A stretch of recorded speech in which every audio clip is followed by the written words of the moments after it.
Have you ever wondered how a person with nothing, absolutely nothing, could be the one to save someone who was everything?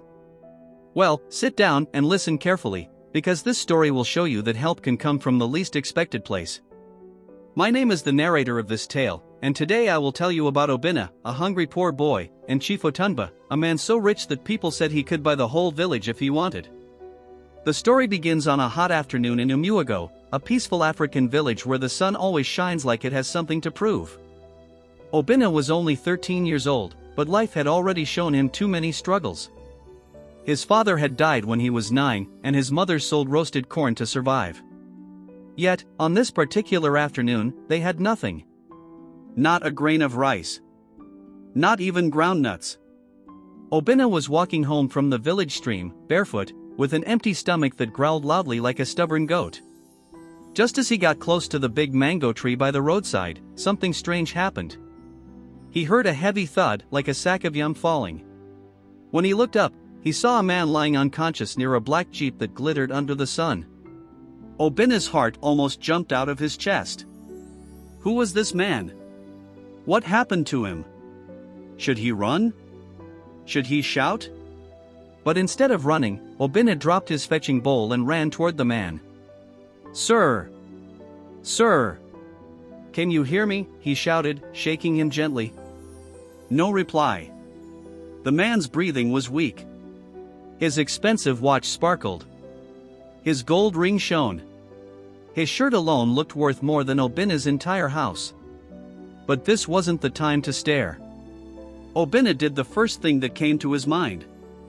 He grabbed the man's arm and tried to lift him. He was too heavy. Obinna was too small. The sun was too hot. But Obinna didn't give up. He fetched water from the stream in his bowl and sprinkled it on the man's face. Still nothing. Obinna wiped the man's sweating forehead with his own shirt even though it was the only shirt he had. Still nothing. Finally, he shouted until two farmers passing by heard him. Together, they carried the man into the shade. One of the farmers recognized him immediately. "Ha! This is Chief Otunba, the billionaire from the city." Obinna's mouth opened. The chief? The richest man around? The man everyone in the village respected? And here he was, helpless, lying like a child, breathing like someone whose life was slipping away. When the chief finally opened his eyes, the first person he saw was Obinna. A small, hungry boy. Sweating. Panting. Still holding his bowl of stream water. The chief blinked weakly and whispered, "Water, please." Obinna lifted the bowl to his lips. The chief drank slowly, and after some minutes regained enough strength to sit up. The farmers stepped back respectfully. But the chief grabbed Obinna's hand and held it firmly. "What is your name, my boy?" "Obinna, sir." The chief nodded. "You saved my life." Obinna shook his head. "No, sir. I only shouted." The farmers helped.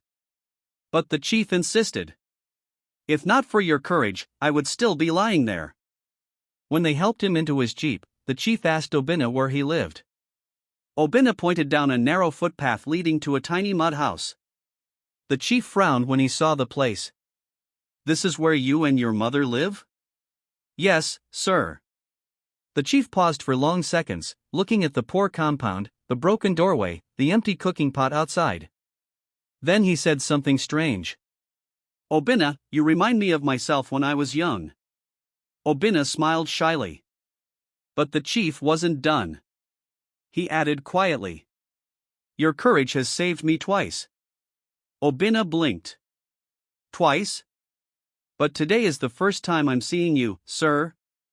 The chief looked away. "You don't know this, but 25 years ago, I was also a poor village boy, just like you. One day, I fainted on this same road of hunger, heat, stress. And another poor boy saved me. That boy changed my life forever." Obinna listened with his mouth slightly open. "Who was the boy, sir?" The chief breathed deeply. "Your father." Obinna's heart stopped. "His father?" His father saved this billionaire once? Now Obinna had saved him again? It didn't feel real. I was actually on my way to see some plot of lands I bought recently in the village before this tragic incident happened, and you came for my rescue, Chief said. Mybe. Just maybe fate has brought us again since I was unable to repay your father for being kind to me then. 2 days later, Chief Otunba sent a message. He wanted to see Obinna and his mother in his mansion in the city. Obinna had never entered a big city before. His heart raced the entire journey. When they reached the mansion, Obinna felt lost. Everything there was shining, tiles shining, cars shining, even the flower pots looked rich. The chief welcomed them warmly and said, "I want to thank you properly." He handed Obinna a big envelope. Obinna hesitated. He didn't want to look greedy. "Open it," the chief insisted. Inside were documents. Not money. Not clothes. Not food. Documents. Obinna and his mother looked confused. The chief explained. "That is scholarship for your son, full scholarship. From secondary school to university. I will sponsor everything."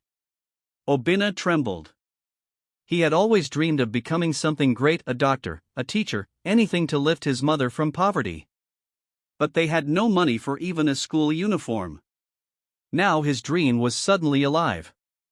But the chief wasn't done. He gave them another folder, this time, land documents. "I am also giving you land and a small house I recently built. Your family will never sleep hungry again." Obinna's mother started crying, thanking the chief again and again. Obinna was speechless. Then the chief held his shoulder and said something unforgettable. "Obinna, people think rich men are the strongest. But today, I know the truth. Sometimes, the strongest person is the one with nothing yet still chooses to help others." But suddenly, a loud shout came from the chief's personal assistant. "Sir! Sir! The company account has been hacked again."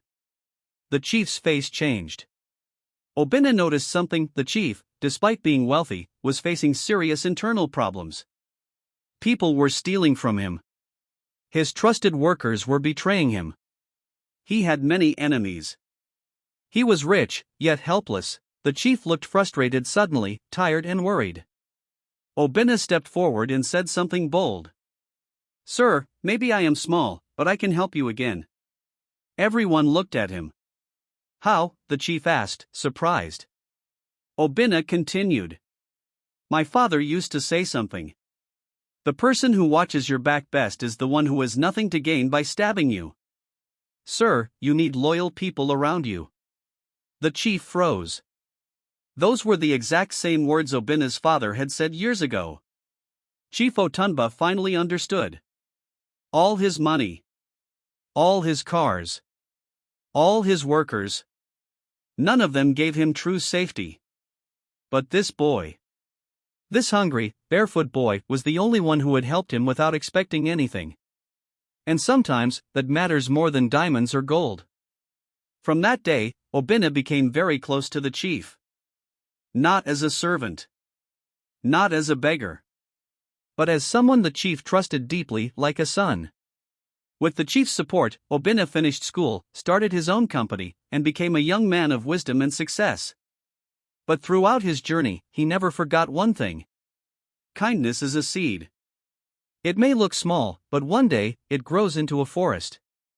And that is how a hungry poor boy helped a helpless billionaire. Not once. Not twice. But for the rest of his life.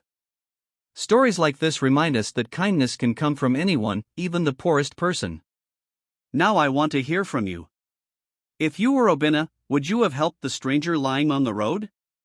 In spite of all the insecurities, fear, or maybe bandit in your respective country. And do you believe poor people can also save the rich? Share your thoughts in the comments, and don't forget to share this story with someone who needs inspiration today.